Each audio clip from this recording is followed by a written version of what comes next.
কৃষ্ণ আজিৰ ৰূপক বাপৰ গৃহত উপস্থিত থকা মোৰ সেৱাৰ বস্তু বা বন্ধুসকল আৰু আইসকল, আপোনালোকৰ আগত আমি ভাগৱত পাঠ কৰিবলৈ আমাৰ শক্তি নাই, তথাপিও আমি পদবন্ধে পদে যি যেনেকৈ লিখিছে ঠিক সেইদৰেহে আমি পাঠ চুকি যাম বা গাই যাম। কিবা যদি ভুল ক্ৰুটি হয় বা অপৰাধ হ'লে আপোনালোকে নিজ বুলি নিজে সন্তুষ্ট হৈ আমাক ভিতৰ বুলি আপোনালোকে চৰণত ঠাই দিব।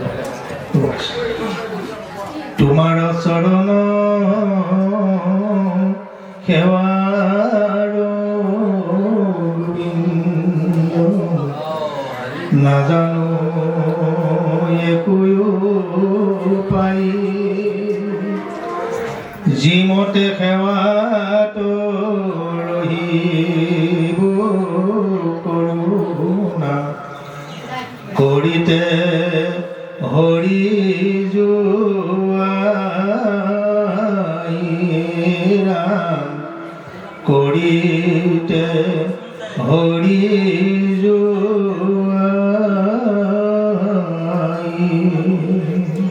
কৃষ্ণ।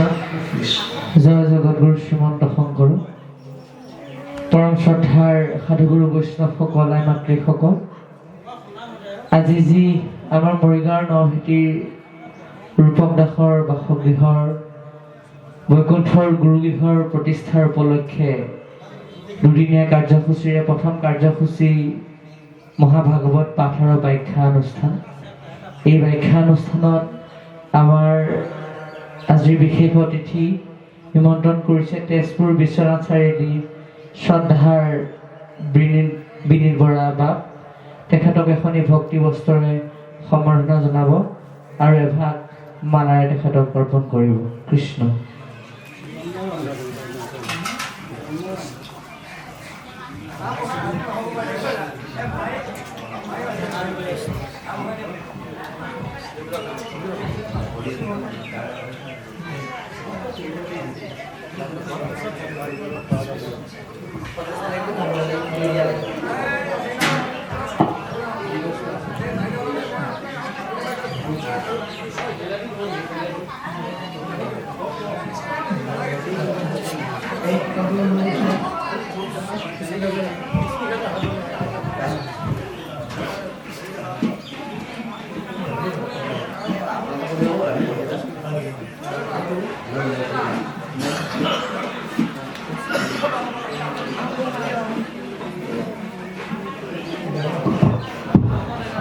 हेलो ठीक,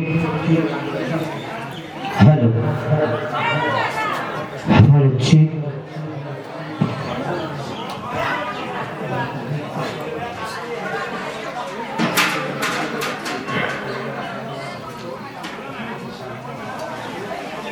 শ্ৰীমদ ভাগৱতৰ দশম স্কন্ধ নাৰদৰ উপদেশ।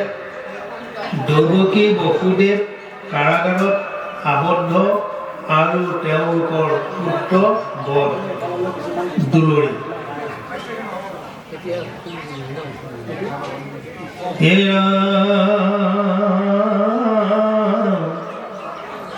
অনন্তৰে আশী নাৰদে বুলন্ত সোণৰে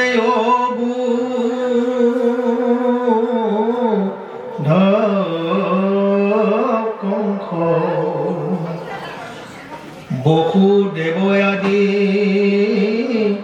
কৰিয়া যতেক অদেশ জান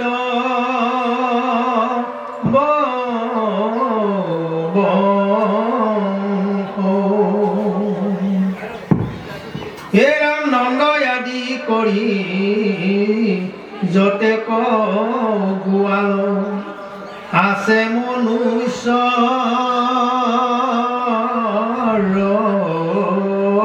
ৰূপে ইটো সবে দেৱ জানিবি নিশ্চয় অকহিলো টুট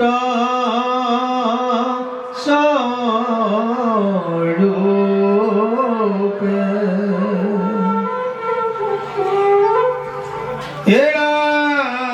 এৰাম অদৈৱকী যশোদা আদি কৰি যত হবে দেৱতাৰ নাৰী অতৈ কালনেমি আছিলি পূৰ্বতো মাৰিলা তোক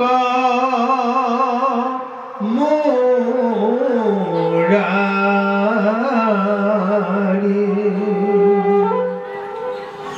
এৰাম দৈৱকীৰ গৰ্ভে উপজি দুনাই তোক মাৰিল হৰি যাক জ্ঞানী বুলি আপুনি মানস হবেও তোৰ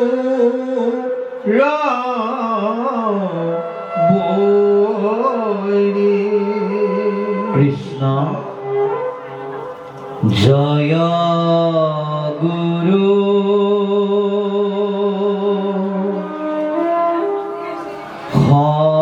শংকৰ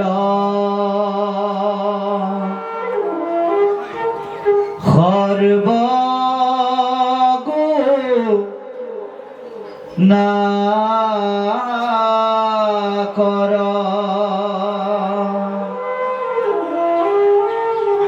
যাকেৰি নাহি কেউ পাব তুহারি শরণ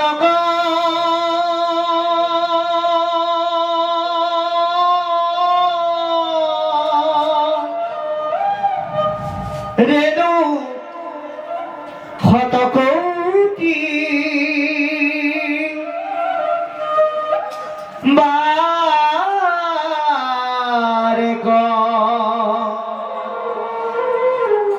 করহু প্রণাম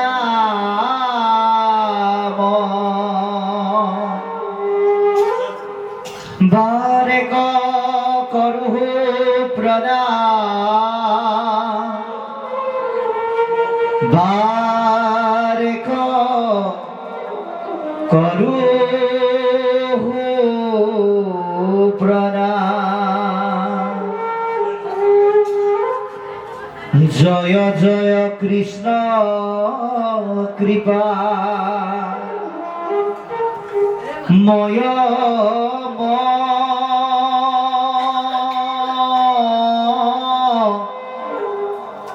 হে সর যার আজ্ঞা হিরে বহে ব্রহ্মা হরি হর এরা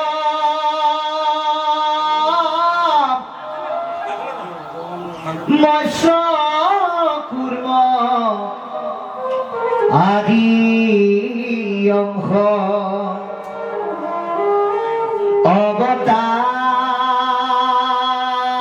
অবতার যার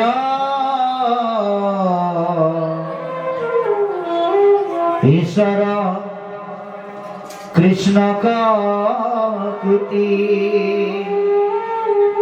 কোটি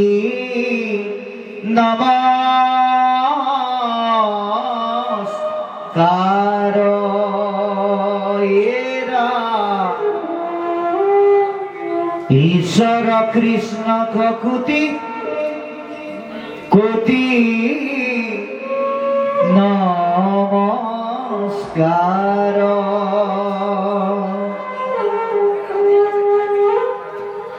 জয় গুরু শংকৰ পৰম ভক্তি ভজন আজি মৰিগাঁও নভেটি অঞ্চলৰ একশৰণ ভাগৱতী সমাজৰ পৰম সাধু ৰূপক দাস বাপজনা আৰু তেৰাৰ পৰিয়ালবৰ্গৰ আতিথ্যত গুৰুগৃহ প্ৰতিষ্ঠা দিৱসৰ লগত সংগতি ৰাখি দুদিনীয়া কাৰ্যসূচীৰে অনুষ্ঠিত মহাভাগৱত শাস্ত্ৰৰ পাঠ আৰু পৰ্যালোচনা অনুষ্ঠানৰ এই পৰম পবিত্ৰ স্থলীত উপস্থিত তথা উপবিষ্ট নৰৰূপী নাৰায়ণ সদৃশ ভকত প্ৰাণ কৃপালু বাপ বান্ধৱ সমস্ত ব্ৰজধামৰ গোপী সদৃশ মাতৃস্বৰূপা আই সমস্ত দেশৰ অগ্ৰণী সেনানী স্বৰূপ জাতিৰ মেৰুদণ্ড সদৃশ যুৱক যুৱতী বন্ধু বান্ধৱী সমন্বিতে শিশু কৃষ্ণ সদৃশ কণ কণ ভাইটি ভণ্টি শিশু ভক্তসকল জয় জয় জয় আমি আপোনাক মহামহন্তৰ দুখানী অভয় চৰণৰ তলত আমাৰ শিৰ নত কৰি ভক্তি ভৰা শ্ৰদ্ধা আৰু সেৱা নিবেদন কৰিছোঁ। এই অনুষ্ঠান ভাগি নামৰ পৰা বৰ্তমান পাঠলৈকে যিসকল বাপায়ে বাপ বান্ধৱে এই কাৰ্যসূচীত সাফল্যমণ্ডিত কৰাইছে তেৰা সমস্তক আমি আন্তৰিক শ্ৰদ্ধা ভৰা সেৱা নিবেদন কৰিছোঁ। পাঠৰ আৰম্ভণিৰ পৰা যিসকল পাঠাচাৰ্যই পাঠৰ আসন অলংকৃত কৰি পাঠ ভাগি কুললিত কণ্ঠৰে ভকতসকলৰ হৃদয়ত ৰস আস্বাদন কৰোৱাইছে, বৰ্তমান আসনত অধিষ্ঠিত হৈ থকা পাঠক বাপজনালৈকে তেৰা সমস্তক আমি আন্তৰিক শ্ৰদ্ধা ভৰা ভক্তি সেৱা নিবেদন কৰিছোঁ। আৰু আমি আহি ইয়াত উপস্থিত হোৱাৰ লগে লগে আপোনালোকৰ এই অঞ্চলৰে এজন গুৰুসম সুদক্ষ ভাগৱত পৰ্যালোচক বাপে বৰ সুন্দৰকৈ এই আদি দশমৰ অধ্যায়সমূহ যি ইয়াত পাঠ হৈছে বিষয়ৰ ওপৰত আলোকপাত কৰি আপোনাসকলক যি কৃপা কৰি আমাকো অমৃত প্ৰদান কৰিছে তেৰাকো আমি আন্তৰিক শ্ৰদ্ধা ভৰা সেৱা নিবেদন কৰিছোঁ। বৰ সুন্দৰকৈ পাঠৰ সুৰৰ আলমত বাহিৰ সংগত হৈ আছে, তেৰাকো আমি আন্তৰিক শ্ৰদ্ধা ভৰা সেৱা জনাইছোঁ। এই অনুষ্ঠান ভাগে আয়োজন কৰা আৰু আমন্ত্ৰণ কৰি বিশ্বনাথ চাৰিআলিৰ পৰা আহি ইয়াত অকণমান ভকতৰ পদধূলিলৈ সেৱাৰ ৰস অৰ্জন কৰিবৰ কাৰণে কৃপা কৰোৱা গৃহস্থ বাপজনাকে প্ৰমুখ কৰি পৰিয়ালবৰ্গক আমি আন্তৰিক শ্ৰদ্ধা ভৰা সেৱা নিবেদন কৰিছোঁ।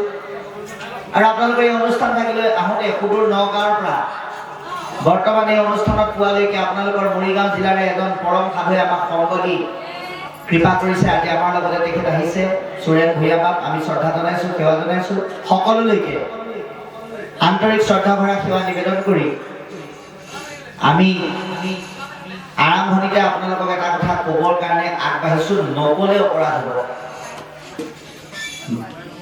গৃহস্থই আপোনালোকক এই অনুষ্ঠান আয়োজন কৰি বিশ্বনাথ চাৰিআলিৰ পৰা আমাক আমন্ত্ৰণ কৰি আনিছে।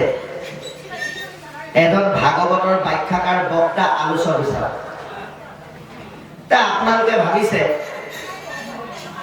যে মৰিগাঁৱৰ নিচিনা য'ত অবিভক্ত হৈ যেতিয়া নগাঁও জিলা এক হৈ আছিলে, য'ত মহাপুৰুষ শ্ৰীমন্ত শংকৰদেৱ গুৰুজনাৰ জন্ম, য'ত মহাপুৰুষ শংকৰদেৱ কৃপালু গুৰুজনাৰ লগতে ঈশ্বৰৰ দিব্য জ্ঞান প্ৰাপ্ত মহা আত্মাৰ জ্ঞানেৰে পৰিপূৰ্ণ ঈশ্বৰৰে এক অন্যতম দৰ্শনীয় আত্মিক অৱতাৰ আপোনালোকৰ আমাৰ সকলোৰে সূৰ্যসম জ্ঞানৰ এক মাধ্যম প্ৰাপ্ত কৰিবৰ কাৰণে আমাক কৃপা কৰা মহাসাধু, যিখন জিলাত ইলাৰাম দাস বাপ ঈশ্বৰৰ জন্ম, তেনেকুৱা এখন জিলাত বিশ্বনাথৰ পৰা যে আমন্ত্ৰণ কৰি আনিছে আমাৰ মৰিগাঁও জিলাত নিশ্চয় বহু ব্যাখ্যাকাৰ আছিলে। বিশ্বনাথৰ পৰা কিয় আমন্ত্ৰণ কৰি আনিছে? হয়তো আপোনালোকে ভাবিছে যে আমাৰ জিলাত থকাতকৈও এইজন চাগে অকণমান বেছিকে জনা বা বেছিকে বুজা মানুহ, কিন্তু আমি আপোনালোকক সেৱাৰে জনাওঁ, আমি কোনো ভাগৱতৰ ব্যাখ্যাকাৰ বক্তা আলোচক পাঠক একো নহয়। আমাৰ পৰিচয় মাত্ৰ ঈশ্বৰ কৃষ্ণ মহাপুৰুষ আৰু আপোনালোকৰ দৰে সাধুসকলৰ চৰণ সেৱা ধৰা এজন আমি সেৱক, ভিক্তৰো ভিক্ত, কিংকৰৰো কিংকৰ। আমি আপোনালোকৰ মাজত থাকি আপোনালোকক এটা বস্তুহে পৰিচয় কৰাই দিব পাৰিম, সেইটো হ'ল ইমান দিনা আপোনালোকে বিচাৰি থকা শাস্ত্ৰৰ ভাষাৰে আপোনালোকে যাক বিচাৰি সন্ধান কৰি আছিল, অজ্ঞানী, মহামূৰ্খ, মহাপাপী, মহা অধমৰ শেষৰজন, সেইজনক বিচাৰি আৰু আপোনালোক আজিৰ পৰা দূৰলৈ যাব নালাগে। আপোনালোকৰ সন্মুখত আমি নিজে। গতিকে ভাগৱতৰ দৰে মহাসাগৰ সদৃশ শাস্ত্ৰ, যি ভাগৱতৰ নেকি ৩৩৫টা অধ্যায়, ১৮,০০০ শ্লোক, ৫,৯৬,০০০ শব্দ, 10টা লক্ষণ, 12টা স্কন্ধ, আমাৰ দৰে মলমতী মনুষ্যই তাৰ জ্ঞান তাতে উলিয়াইছে। আপোনালোকে 10ম স্কন্ধ, পৰম পুৰুষ ভগৱন্তৰ জন্ম, জীৱন, কৰ্মৰাজি আৰু লীলা মাধুৰ্যৰ উৎকৃষ্ট নিদৰ্শন, মহাপুৰুষ গুৰুজনাই যাক হৃদয়ৰ এটা অংশ বুলি কৈছে, তেনে বিষয়বস্তু আপোনালোকে উলিয়াই আমাক অকণমান সেৱা ধৰিবৰ কাৰণে সুবিধা কৰি দিছে।